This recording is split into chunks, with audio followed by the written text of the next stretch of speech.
Yang tahu dong Ibu hari ini mau ngajarin apa? Bahasa Indonesia. Maksudnya pelajaran materi apa? Nah, sebelum kita masuk ke materi teks rekor, Ibu mau buat pertanyaan nih. Ada nggak yang udah tahu apa itu teks rekor? Kalau kalian pernah nggak sih menceritakan pengalaman kalian yang terjadi di masa lalu atau kemarin? Pengalaman kalian yang terjadi di kemarin diceritain ke temennya. Udah pernah nggak? Nah, itu termasuk teks rekor. Jadi, mari kita langsung masuk ke materi aja. Nah, nih, teks rekor adalah salah satu jenis teks yang memuat suatu peristiwa, kegiatan, ataupun kejadian dan pengalaman masa lalu yang telah diamati secara kronologis. Dan teks ini ditujukan untuk memberikan informasi ataupun menghibur pembacanya. Nah, teks rekonstruksi atau teks rekor adalah jenis teks yang berfungsi untuk memberikan penguapan kembali atau menyusun ulang sebuah peristiwa atau kejadian yang telah terjadi dengan cara yang sistematis dan berdasarkan fakta-fakta yang ada. Jadi intinya teks rekor ini adalah teks cerita ulang gitu. Jadi cerita ulang tentang pengalaman kalian yang terjadi di masa lalu atau kemarin lalu diceritakan kembali gitu. Nah, itu adalah inti dari teks rekor. Paham kan? Lalu ada jenis-jenis teks rekor. Nah, di sini jenis-jenis teks rekor ada dua, yaitu teks rekor pribadi dan teks rekor faktual. Nah, untuk teks rekor pribadi sendiri adalah teks yang berisi tentang pengalaman pribadi kalian. Jadi kalian menulis teks rekor itu dari sudut pandang pribadi kalian sendiri gitu.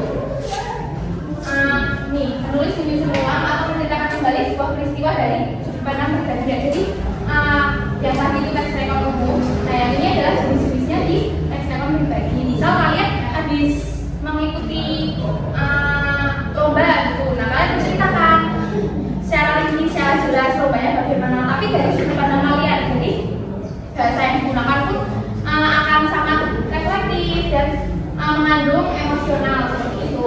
Nah, selanjutnya itu ciri-ciri teks rekor pribadi. Nah, di sini berisi pengalaman atau pendapat pribadi penulis. Jadi teks rekor ini sepenuhnya adalah pendapat kalian tentang pengalaman kalian yang sudah terjadi itu dituliskan dan nanti menjadi teks rekor pribadi gitu. Nah, teks rekor ini juga dapat berupa pengalaman pribadi atau curhatan pribadi dari penulis. Nah, yang selanjutnya teks rekor memiliki nuansa subjektif karena hanya dari sudut pandang penulis saja. Jadi hanya perspektif penulis. Jadi penulis itu menurut dia sendiri, bukan menurut data, bukan dia mencari di internet, di laman web gitu. Jadi hanya perspektif pribadi gitu. Nah, selanjutnya yaitu bahasa yang digunakan lebih emosional dan reflektif. Nah, itu kenapa sih kalau lebih emosional? Karena biasanya kita menggunakan teks rekor yang pribadi, kita menuliskan aku senang sekali, aku pertama kali mengalami kejadian ini. Di sana aku mengikuti lomba dan lombanya itu banyak, ada peserta dari SMP ini, SMP itu. Nah, itu kan sesuai pendapat pribadi kita. Jadi teks rekor pribadi ini sepenuhnya dari perspektif pribadi kita gitu. Nah, untuk contohnya nih, sebuah cerita tentang pengalaman liburan seseorang yang menceritakan kesan pribadi terhadap tempat yang dikunjungi. Kan kemarin kalian kan habis liburan ya? Tentu kalian liburan ke suatu tempat gitu, ya nggak? Ya kan? Nah, nanti kalian bisa menceritakan itu. Nah, itu yang disebut sebagai teks rekor pribadi. Menceritakan ulang masa lalu sesuai dengan perspektif sendiri gitu. Paham nggak sampai sini? Selanjutnya yaitu teks rekor faktual. Nah, ini beda sama teks rekor pribadi. Kalau teks rekor pribadi itu dari perspektif kita sendiri, kalau teks rekor faktual itu dari berita-berita yang fakta-fakta yang jelas. Jadi, nih, teks rekor faktual adalah teks yang menyusun kembali atau menggambarkan sebuah kejadian peristiwa yang benar-benar terjadi berdasarkan fakta-fakta yang dapat dipertanggungjawabkan. Jadi, kalau misal teks rekor pribadi tadi hanya tentang pendapat pribadi kita, sedangkan teks rekor faktual itu biasanya berupa berita ataupun kejadian-kejadian seperti tanah longsor ataupun banjir gitu. Nah, itu kan berdasarkan fakta-faktanya itu dapat dipertanggungjawabkan dan itu fakta-faktanya itu real, kredibel gitu. Nah, ya, tes ini berfokus pada kebenaran dan akurasi informasi dan seringkali disusun berdasarkan hasil observasi, wawancara atau penyelidikan. Nah, tes faktual ini tidak data-datanya itu tidak sesuai dengan ini bener nggak ya ceritanya? Soalnya kan kalau teks rekon faktual itu harus faktanya harus jelas, data-datanya, fakta, dan unsur-unsur yang digunakan itu harus jelas dan sesuai dengan aturan itu. Jadi ada sumber-sumbernya itu terpercaya. Nah, selanjutnya untuk ciri-ciri teks rekon faktual. Nah, di sini ada berdasarkan fakta yang dapat dibuktikan atau diverifikasi. Jadi jika kalian menulis teks rekon faktual itu tidak bisa sesuai dengan karangan kalian. Misalnya kalian kemarin lihat ini apa yang terjadi, misalnya apa sih yang terjadi di Jerman? Nggak ada ya tadi ya. Misal aja nih ada Gunung Merapi meletus gitu. Nah kan kalian untuk tahu kan, mungkin di sini kan walaupun di daerah Magelang nggak jauh dari Gunung Merapi, tapi kan kita kan tetap terkena debunya ya gitu. Nah kita nggak bisa nih ceritain tentang pendapat kita sendiri. Jadi kita harus mencari data-data yang akurat dan bisa diverifikasi. Jadi data-datanya tuh akurat, lalu untuk sumber-sumbernya tuh juga terpercaya gitu. Dan ini selanjutnya menggunakan data dan bukti yang sahih. Nah itu sesuai dengan tadi. Jadi sumber-sumbernya itu harus terpercaya, kredibel, dan tidak asal-asalan gitu. Nah juga tes rekon faktual ini bersifat objektif dan tidak dipengaruhi oleh faktor pribadi tadi. Jadi untuk tes rekon pribadi tadi berdasarkan opini kita, jadi perspektif pandangan kita. Sedangkan tes rekon faktual ini harus sesuai dengan data-data yang kredibel, yang jelas, yang sumbernya sudah terpercaya seperti itu. Nah ini contohnya nih, laporan kita tentang peristiwa bencana alam yang nanti kalian menyusun kembali kronologi kejadian berdasarkan laporan resmi dan sumber yang dapat dipercaya. Jadi kalau tes rekon faktual itu harus sumbernya harus terpercaya seperti itu. Nah, paham nggak? Paham kan? Lalu untuk struktur teks rekon sendiri itu ada 4. Yang pertama yaitu orientasi, urutan peristiwa, evaluasi atau analisis, dan reorientasi. Nah, di sini yang pertama nih, orientasi atau pendahuluan. Nah, bagian ini adalah pengenalan atau pembukaan yang memperkenalkan topik atau peristiwa yang akan dibahas dalam teks rekon. Pada bagian orientasi, penulis hanya menyebutkan konteks umum saja, seperti elemen-elemen yang penting serta tokoh-tokoh yang terlibat. Jadi di bagian pendahuluan biasanya pada teks rekon itu kalian hanya menuliskan fakta-fakta, misalnya dalam teks faktual orientasi bisa berisi fakta dan kejadian itu. Nah hanya konteks-konteks umum saja yang akan ditanyakan, yaitu urutan peristiwa. Nah di bagian ini teks rekon berfungsi untuk menyusun atau menggambarkan kejadian-kejadian utama dalam urutan waktu yang dihadiri peristiwa-peristiwa tersebut disusun dengan jelas dan juga secara kronologi. Jadi dari awal sampai akhir itu disusun secara rinci. Nah yang juga yaitu evaluasi atau analisis. Nah ada bagian ini yaitu penulis dapat menginterpretasikan, mengevaluasi atau memberi perspektif pribadi terhadap kejadian tersebut. Nah pada bagian ini intinya yaitu evaluasi atau analisis itu penulis menggunakan perspektif pribadinya tentang peristiwa yang sudah terjadi. Jadi kita menunjukkan antara sebab dan akibat dari peristiwa itu dan apa sih yang menjadi penyebabnya dan apa akibatnya. Seperti ini contohnya nih, setelah kecelakaan itu pihak berwenang mulai meningkatkan patroli di jalan raya.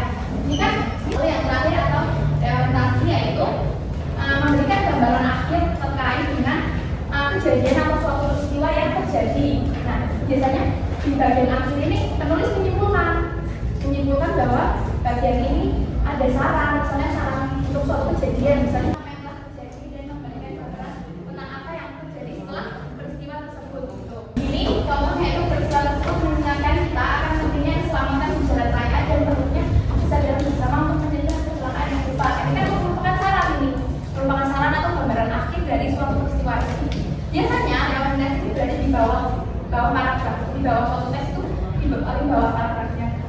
Nah itu berisi tentang kesimpulan atau gambaran akhir yang memuat saran-saran untuk kejadian setelah yang terjadi, tentang apa yang terjadi setelah peristiwa terjadi.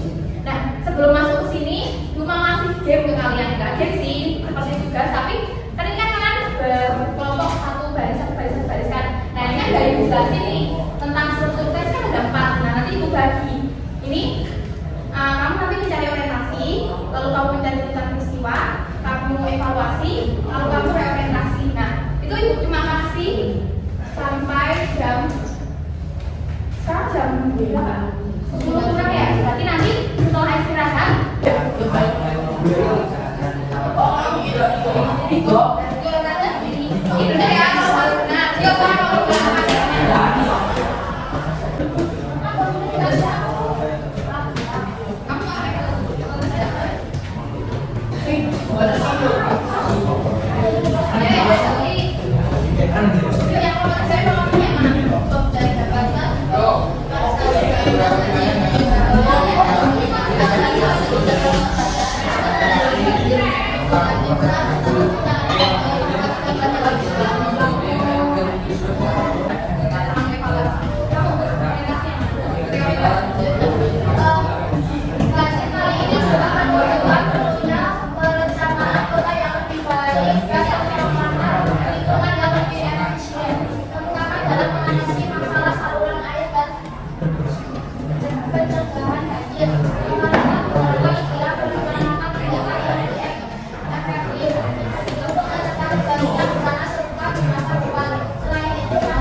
pembelajaran. Jadi ngapain aja sih tadi kita pembelajarannya? Nah, Ibu akan mengulas lagi tapi secara singkat gitu. Nah, tadi kan kita belajar mengenai teks rekor. Nah, teks rekor merupakan teks, perhatiin dong, kamu perhatiin, perhatiin ya. Nah, teks rekor adalah teks cerita ulang yang memuat pengalaman yang terjadi di masa lalu. Lalu kita ceritakan kembali. Nah, itu adalah namanya teks rekor. Jadi teks rekor itu menceritakan ulang atau menggambarkan kejadian yang terjadi di masa lalu. Nah, terus teks rekor itu ada dua, teks rekor faktual, teks rekor pribadi, dan teks rekor faktual. Kalau pribadi itu teks rekornya sesuai dengan pandangan pribadi kita. Kayak kita bagus itu menyampaikan teks rekor pribadi yang dia pengalaman dari mana di bulan kemarin. Jadi cerita pengalaman tapi di kemarin tapi menggunakan bahasa kita sendiri itu nggak harus sesuai data-data atau fakta-fakta yang sumber yang jelas. Sedangkan teks rekor faktual itu harus sesuai dengan sumber-sumber yang jelas itu. Jadi harus data-datanya, sumber-sumbernya harus valid, diuji validnya. Maksudnya di internet tuh nggak bisa kalian yang asal-asalan oh ini nih gitu, nggak bisa. Kalian harus mencari maksudnya dari sumber ini, dari sumber itu. Nggak bisa langsung kalian ini nih, yang ini nih putusannya ini gitu, nggak bisa. Harus mencari dari berbagai sumber gitu ya. Nah, sedangkan untuk strukturnya teks rekor ada apa aja tadi? Yang pertama, struktur teks rekor orientasi, lalu urutan peristiwa, ya. Terus yang kedua, evaluasi, yang keempat, kesimpulan, reorientasi ya. Udah kan? Itu kan strukturnya. Lalu itu tadi setelah struktur apa? Perbedaan apa? Tiga fakta, opini, asumsi. Nah, untuk faktanya apa tadi? Fakta itu harus diisi sumber-sumber data yang apa? Jelas, valid, sumbernya terpercaya, kredibel gitu. Sedangkan opini adalah apa tadi? Opini ya, pendapat dari orang pribadi. Ya, penilaian subjektif dari diri kita pribadi. Nah, itu nggak bisa dibuktiin benar salahnya gitu. Nah, yang terakhir asumsi apa? Asumsi itu dugaan